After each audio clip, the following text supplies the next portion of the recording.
মাননীয় বিরোধী দলীয় নেতা ওনার নির্বাচনী এলাকা সম্পর্কে একটি কথা বলেছেন, বেশ কিছু বিবরণ দিয়েছেন।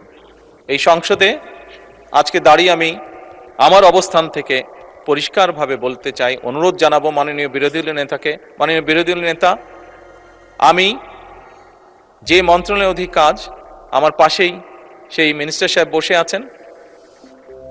প্রোটোকল হিসাবে মিনিস্টার সাহেবকে আমি এরই ভিতরে নির্দেশনা দিয়েছি যে আপনার কাজগুলো উনি দেখবেন এবং তার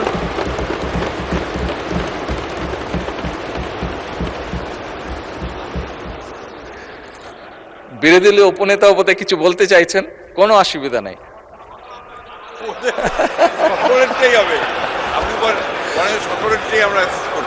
মাননীয় স্পিকার, আমি প্রথমেই বলেছি এই সংসদ বাংলাদেশের মানুষের জন্য, এই সংসদ বাংলাদেশের জন্য।